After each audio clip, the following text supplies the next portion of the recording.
Assalamualaikum warahmatullahi wabarakatuh. Waalaikumsalam. Mari kita mulai. Bismillahirrahmanirrahim. Tema kajian kita pada kesempatan kali ini puasa. Ya, sebagaimana yang kita tahu, tanpa terasa sebentar lagi kita akan masuk bulan Ramadan. Mudah-mudahan bulan Ramadan ini bisa lebih baik lagi daripada bulan-bulan Ramadan yang telah lalu. Tentu keimanan, ketakwaan kita di bulan Ramadan ini harus lebih meningkat dibanding tahun-tahun sebelumnya. Baik, langsung saja. Mungkin ada pertanyaan dari brosurnya, Ustaz Ghazali. Hadis halaman 6 masuk halaman 7 dari brosur yang bertemakan tentang tawadhu.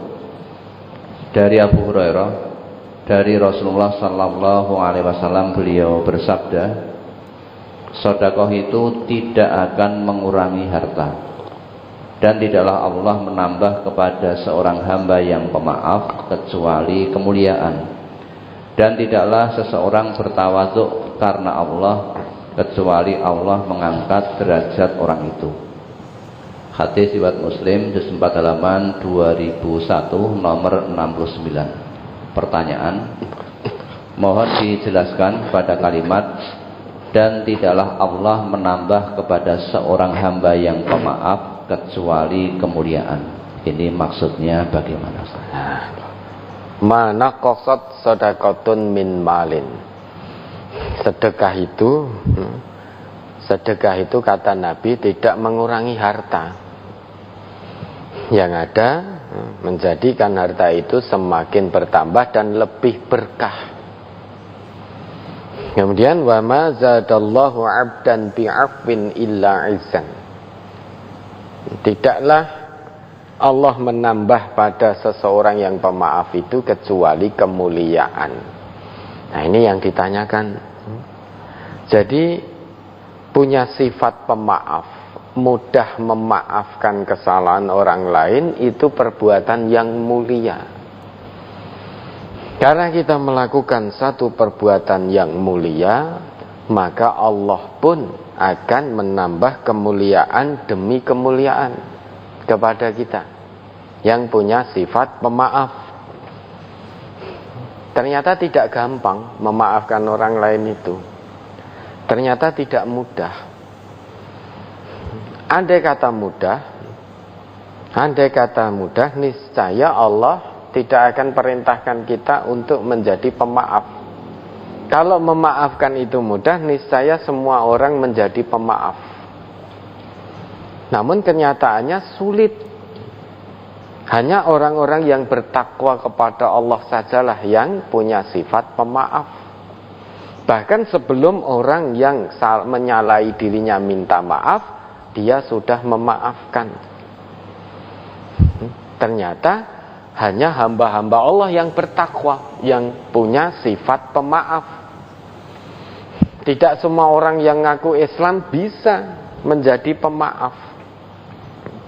Karena belum tentu setiap orang yang ngaku Islam itu dinilai oleh Allah sebagai hambanya yang bertakwa. Belum tentu.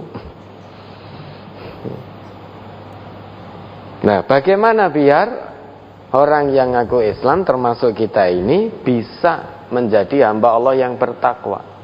Maka ketentuan-ketentuan dari Allah, syarat-syarat dari Allah untuk menjadi hambanya yang bertakwa, berusaha kita penuhi.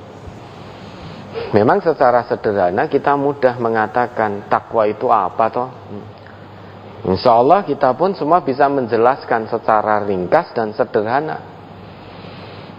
Takwa itu menjalankan semua perintah Allah dan meninggalkan semua larangannya. Lisan kita mudah berucap seperti itu. Tetapi ternyata untuk menjadi hamba Allah yang bertakwa tidak cukup banyak penjelasan di lisan. Harus diamalkan. Termasuk salah satunya berusaha sekuat tenaga menjadi hamba Allah yang pemaaf. Sekalipun sulit harus diusahakan.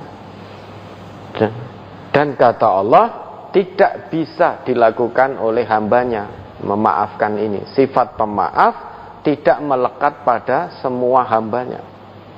Hanya hamba-hamba yang spesial, yang istimewa di hadapan Allah yang bisa punya sifat pemaaf. Siapa itu? Hamba Allah yang bertakwa. Coba diingat ayatnya, Al-Imran 133 134. Surat Al-Imran surat 3 ayat 133 dan 134.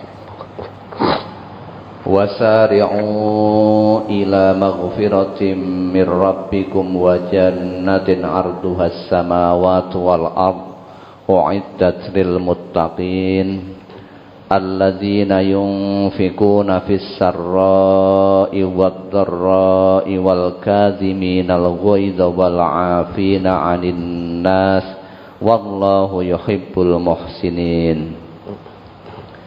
Dan bersegeralah kamu mencari ampunan dari Tuhanmu dan mendapatkan surga yang luasnya seluas langit dan bumi yang disediakan bagi orang-orang yang bertakwa, yaitu orang-orang yang berinfak baik di waktu lapang maupun sempit, dan orang-orang yang menahan amarahnya dan memaafkan kesalahan orang lain.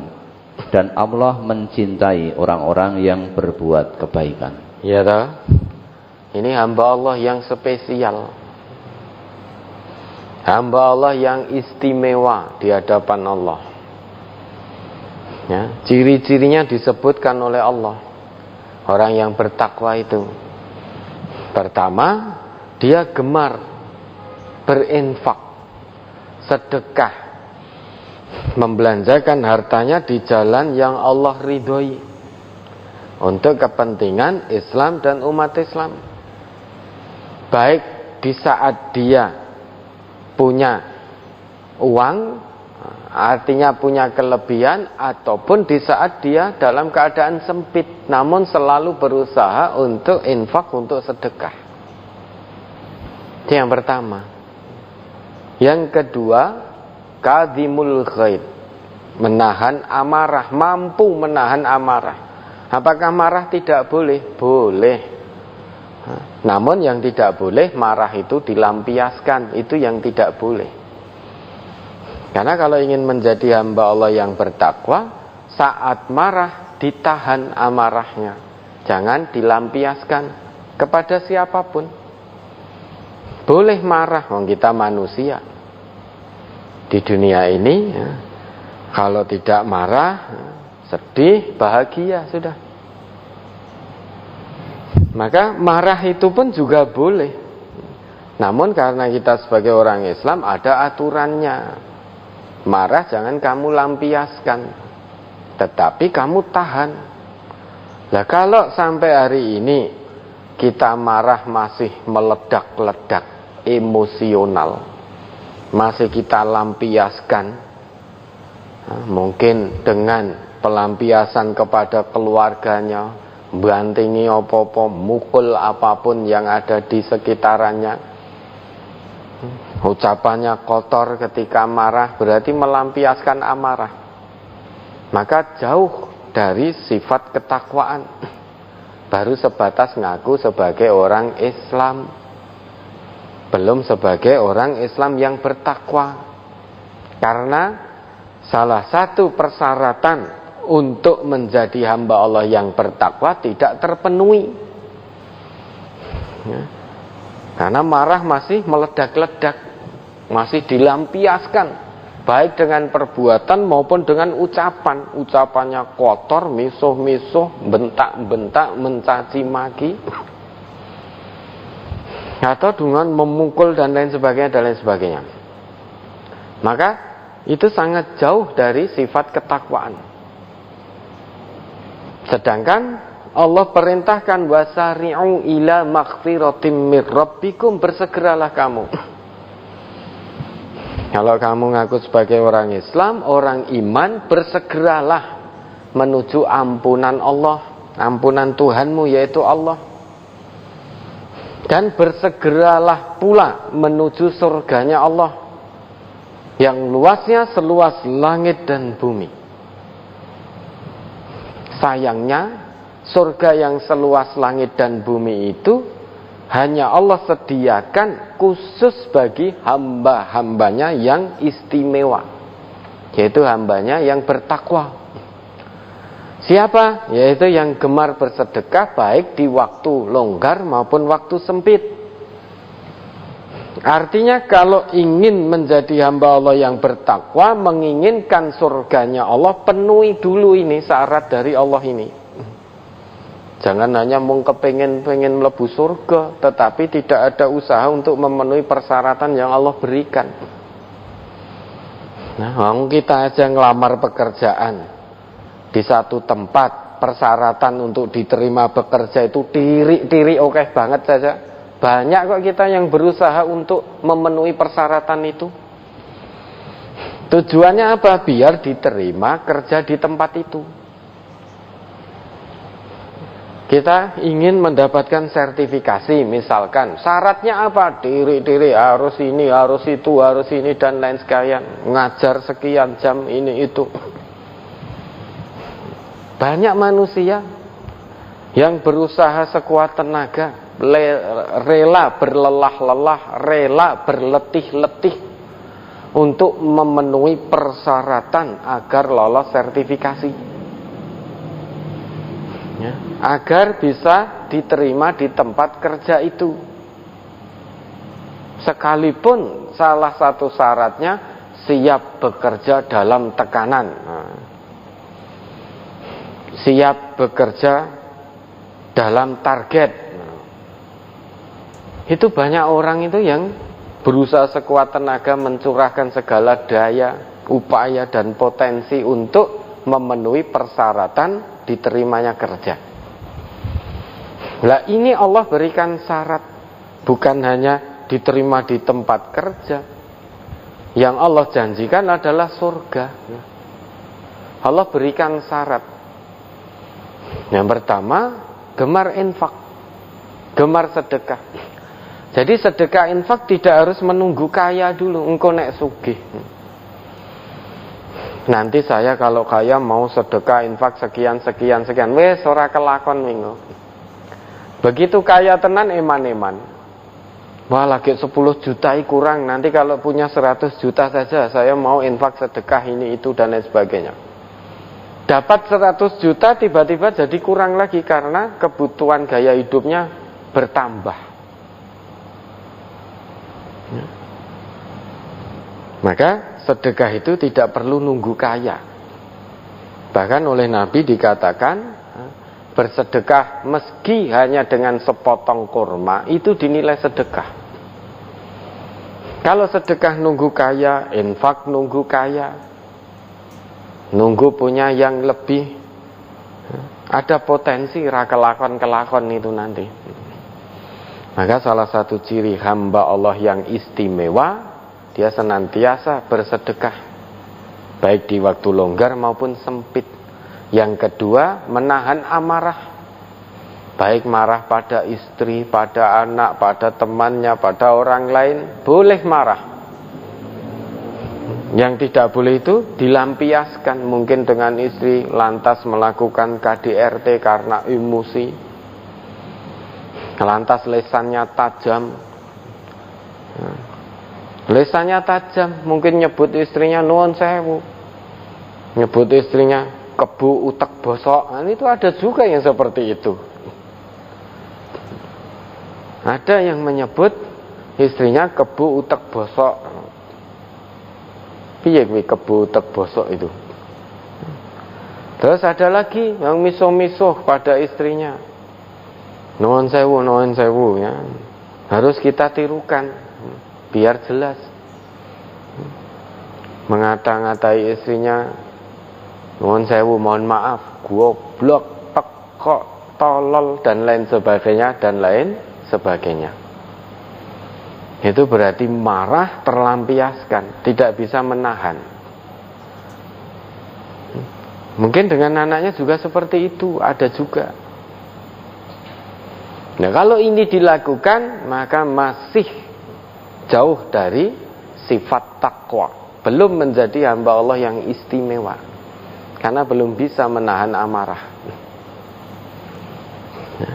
Kemudian yang ketiga, wal afina 'anin nas. Nah, ini yang ditanyakan tadi. Salah satu ciri dari hamba-hamba Allah yang spesial, yang istimewa, yang Allah sediakan surga khusus untuk dirinya, dia punya sifat pemaaf. Jadi mudah memaafkan kesalahan orang lain. Bahkan sebelum orang lain itu meminta maaf pada dirinya, sudah dia maafkan. Mungkin dia dibohongi oleh seseorang, mungkin dibelinjani janji, mungkin difitnah, dituduh dengan sesuatu yang tidak pernah dilakukan, terlintas dalam benak pun perbuatan itu juga tidak pernah. Namun karena seseorang itu benci sekali pada dirinya, ingin menimpakan madorot pada dirinya, lantas mengembuskan fitnah ke sana kemari tentang si fulan, bahwa si fulan begini, begini, begitu, begini, begitu. Tujuannya untuk menimpakan madorot. Karena kalau fulan tertimpa madorot, dia seneng. Dia seneng. Dia merasa puas hati. Kalau fulan yang dia fitnah itu tertimpa madorot, dia puas, senang hati. Meski demikian, orang yang difitnah tadi tidak membalas cacian, makian, hinaan, fitnahan tadi dengan perbuatan yang serupa. Tidak lantas membalas dengan kebohongan pula, tidak membalas dengan cacian, makian, dan tidak membalas dengan fitnah. Tetapi dia memaafkan. Tidak apa-apa. Itu orang itu begitu kepada kita ya, karena dia tidak tahu, belum tahu. Nanti kalau sudah tahu, insya Allah akan berubah. Selain itu juga didoakan, terus menerus didoakan. Mudah-mudahan berhenti mendapatkan hidayah dari Allah dan berhenti dari fitnah yang ditujukan. Lah kita memaafkan, sekalipun difitnah toh. Sekeji apapun fitnah, kalau ingin jadi hamba Allah yang bertakwa, jangan balas fitnah dengan fitnah, namun maafkan orang yang memfitnah kita. Itu ciri orang yang bertakwa. Wal afina 'anin nas. Perkara sampai akhir hayat dia tidak mau minta maaf kepada kita, ya urusan dia sama Allah nanti. Tidak ada ruginya kita memaafkan kesalahan orang lain. Yang ada kebaikan demi kebaikan. Perkara dia tidak mau bertemu dengan kita, tidak apa-apa. Jangan dituruti lantas kita juga tidak mau bertemu.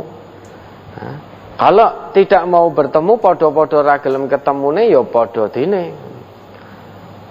Sama saja. Fa yu'ridu hadza wa yu'ridu hadza. Yang ini melengos, yang ini melengos. Yaltaqiyani fa yu'ridu hadza wa yu'ridu hadza. Ketemu keduanya, yang memfitnah dan yang difitnah. Kemudian yang memfitnah melengos, yang difitnah juga melengos, nggak mau ketemu karena sudah difitnah.